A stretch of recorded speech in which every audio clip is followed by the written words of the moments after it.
Salary negotiation during the job interview process can cause a lot of anxiety because it can seem overly complicated or unnecessarily risky. In this video, I'm going to describe and explain what happens on the other side of the negotiation table and give you some insight from my 10 years of experience as a recruiter. You can learn to simplify the negotiation process and reduce risk to get the best offer possible. Let's get started.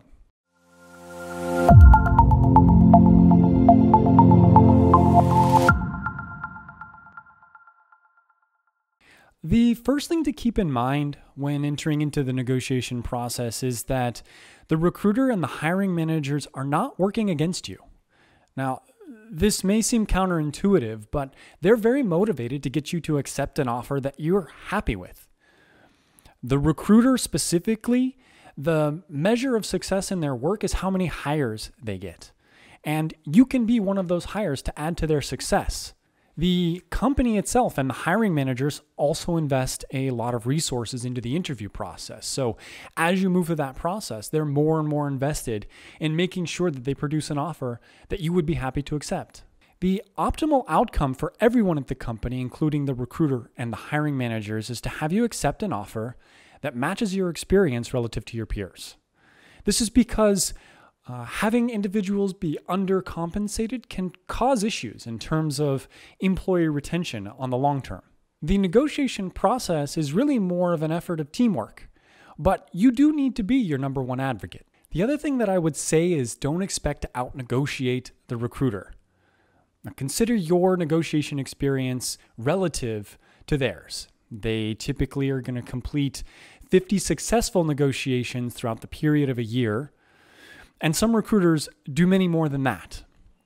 Most of us are only undertaking a salary negotiation every time we look for work once every 5 or 10 years. And the point here is that I don't recommend spending a lot of time ramping up on complicated negotiation strategies.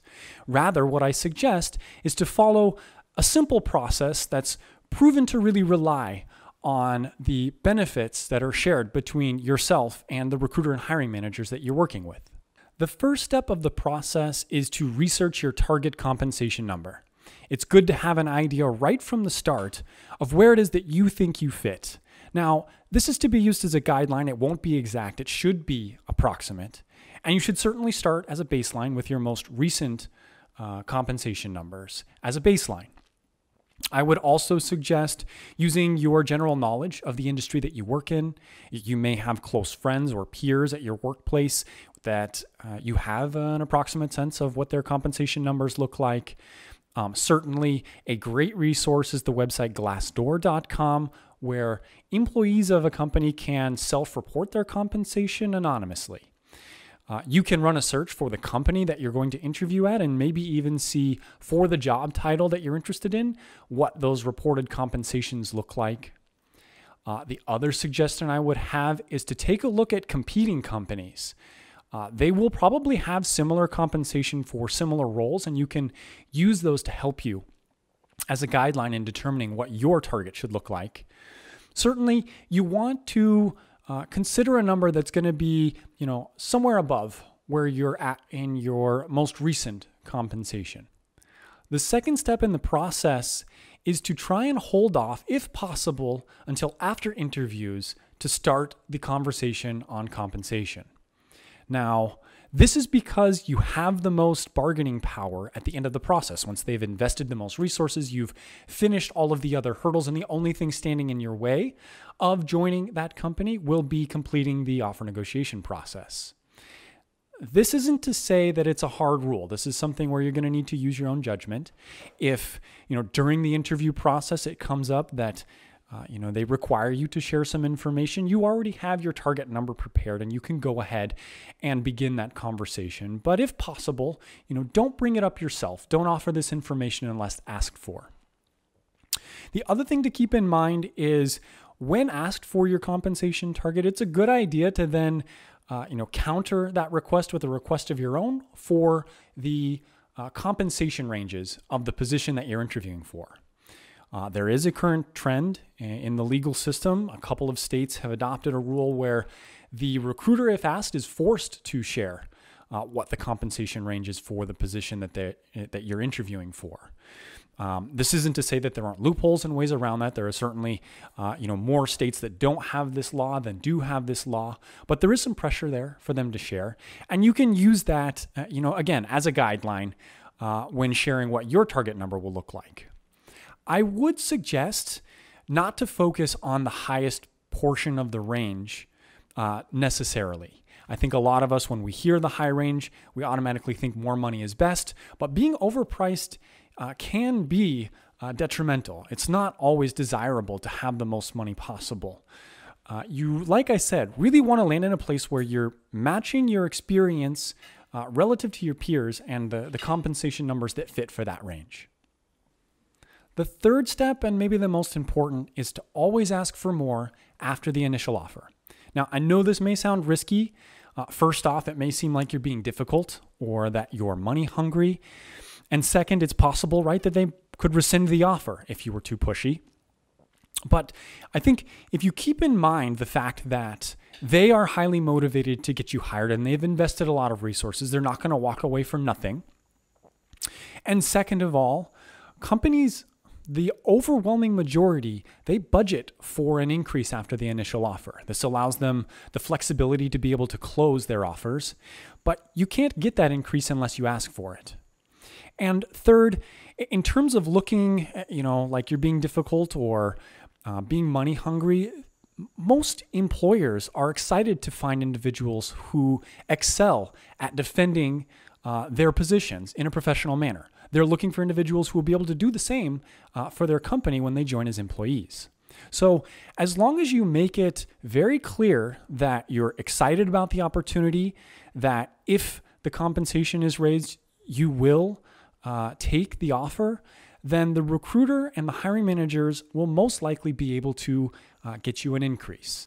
A good response to the initial offer is to say, first off, that you're excited about the position and this is the work that you'd really like to be doing.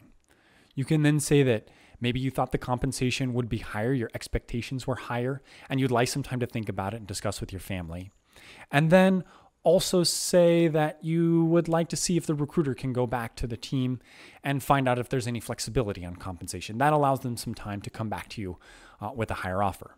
With this strategy, the risk of them rescinding the offer drops to practically zero. I think there's no way that an employer is going to walk away from an offer if you, professionally ask them to reconsider. You haven't said outright, no, this isn't a compensation that I won't accept. And it gives them a chance to then, make that higher offer. The worst possible outcome, I think, from that type of response is that the recruiter says that they can't go any higher. And at that point, you can decide whether it's worth the risk to push back to get a higher number. Use your judgment in terms of what your target looks like here. I would suggest, looking at something like 10% as a baseline, but use your research. If you know that what they're offering is well below, what you've seen, then maybe push back a little bit harder for a higher number. The one thing I would suggest you keep in mind at the end of the process is to not spend energy worrying about what it is that you didn't get. Now, as I said before, being overpriced is often undesirable. And this isn't like a sales negotiation. It's really a starting point for what is hopefully going to be a long relationship. And remember that performance reviews and raises are really the best way to ensure maximum long-term salary.